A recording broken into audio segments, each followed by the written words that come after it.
¿Qué pasa si a pesar de que el deudor tenía prohibido realizar determinados actos o necesitaba la autorización judicial, este lleva a cabo igual el acto prohibido o sin autorización judicial?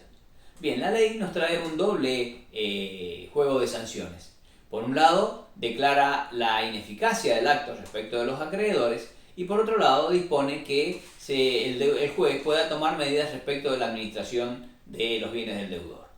En cuanto a lo primero, la ineficacia implica la inoponibilidad, o sea que el acto en sí mismo es válido, pero respecto a determinado sujeto, en este caso los acreedores, es como si el acto no se hubiera llevado a cabo. También puede ser que el deudor no haya sido él mismo quien realizó el acto, sino que haya sido algún acreedor prevaleciéndose de una ventaja relativa. Por ejemplo, el caso de un banco que a la par que es el recaudador de las ventas que hace el deudor a través del sistema de tarjeta de crédito, es acreedor por obligaciones propias de la actividad del deudor. Entonces el banco se vería tentado, al recibir el dinero que viene del sistema de tarjeta de crédito, de aplicarlo a la deuda preconcursal. Si lo hiciera, esa aplicación sería ineficaz y en ese caso el banco debería, por orden judicial, entregar el dinero al deudor. O por ejemplo, volviendo al caso más típico que hemos venido relatando, si el deudor llegara a vender un rodado y ese rodado sale de su patrimonio y salta por algún motivo la inhibición general que está trabada en el registro, y porque todavía no estaba trabado, porque fue mal registrado o algo por el estilo, ese tercero que adquirió el bien va a tener que devolverlo al patrimonio del deudor y por supuesto que tendrá que ver cómo hace para recuperar el dinero que puso. Pero por otro lado, si la venta se realizó y el deudor con posterioridad a esa venta levantó el concurso preventivo y ya no hay ninguna obligación al respecto, digamos, vinculada al concurso preventivo, ya sea porque fue desistido, ya sea porque se comprometió al pago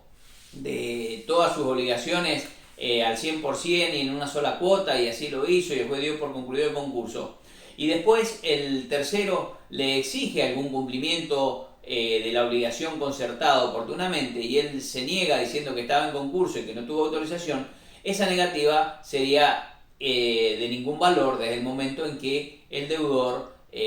solamente, digamos, estaba privado de realizar los actos en beneficio de los acreedores y en el interés de los acreedores, no en su propio interés. Es importante distinguir la inoponibilidad de la invalidez o nulidad. En la invalidez o nulidad de un acto hay un vicio en el otorgamiento propio del acto. Por ejemplo, cuando hay un vicio de la voluntad, por error, por dolo, por violencia, una persona se le obliga a firmar una escritura, se le obliga a firmar un pagaré en donde reconoce una obligación determinada, ¿cierto? Mientras que ahí sí estamos en presencia de una nulidad. Mientras que en el caso de la inoponibilidad, los otorgantes del acto son plenamente capaces y pueden realizarlo. Lo único que, como el deudor estaba en concurso preventivo, requería la autorización judicial o directamente lo tenía prohibido realizar. Vuelvo a insistir,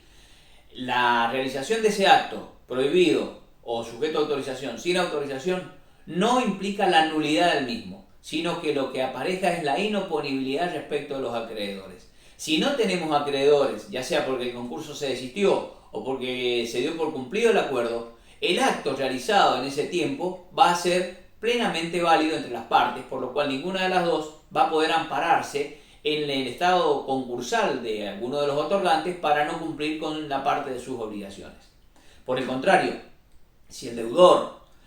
cae en quiebra como consecuencia de ese concurso preventivo frustrado, o porque se anuló el acuerdo, o porque no logró las conformidades, por lo que fuere, en ese caso ese acto va a ser inoponible a los acreedores y quien tenga el bien va a tener que restituirlo al patrimonio del deudor para que sea liquidado como si nunca el bien hubiera salido del patrimonio del deudor.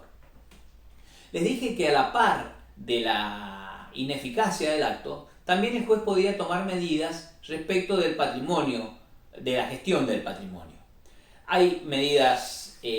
menos gravosas. Dijimos que el artículo 15 hablaba que el deudor continúa administrando los bienes bajo la vigilancia del síndico. El síndico hace un control, digamos, en cierto modo externo. Lo que se tiene que asegurar es que el deudor no realice actos que puedan perjudicar a los acreedores, qué sé yo, por ejemplo,